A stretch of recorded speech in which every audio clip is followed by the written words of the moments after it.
Nós estamos contentes de viaje mais gordo acercado de uma organização internacional para nós criar, mas também implementar projeto. Atualmente, nós estamos implementando o projeto de My Story, que consiste de 8 jovens locais e 8 jovens migrantes, que por meio de diferentes secções, não experienciar a vida de outra pessoa e assim criar empatia para com outra pessoa na nossa isla.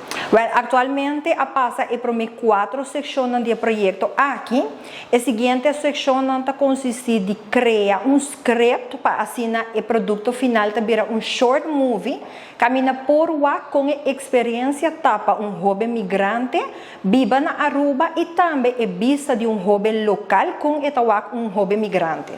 O participante atual consiste de idade de 13 anos até 16 anos. E jovem uma mescla entre jovem feminino e também masculino. E a nacionalidade que nós estamos participando atualmente também de, por exemplo, Colômbia, Haiti, Venezuela e também nós temos jovens de Aruba. O projeto começa na luna de março. Então, a parte final, dia 28 de junho, é dia que nós estrenar o short movie que Jovem na Mesa cria, mas também é dia que tem uma exposição de arte que Jovem cria durante a sessão de My Story. Bueno, PDF trabalha de 2 países juntos, todo o programa está 2 países que colaboram juntos.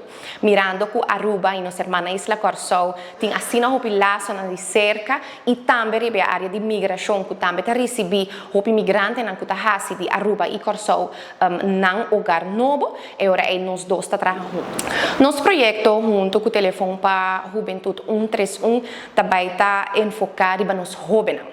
Me quero que entre os jovens também tem espaço para criar mais entendimento, mais conhecimento, compaixão entre os jovens locais e os jovens migrantes. E para isso aqui, nós será acordo junto com o 131 para assinar através de arte e criatividade, criar espaço para começar com a conversação importante aqui e na final apresentar uma película cortico que também demonstra toda a relação com a Asinha e o processo do projeto de My Story.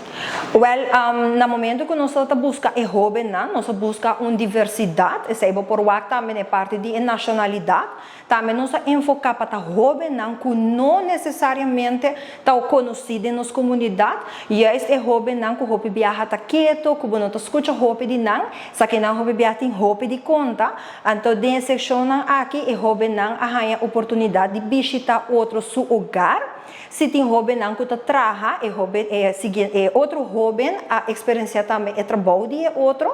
Assim que nós cria jovem tem espaço para experienciar a vida de outro e criar empatia para a situação de outro na nossa isla.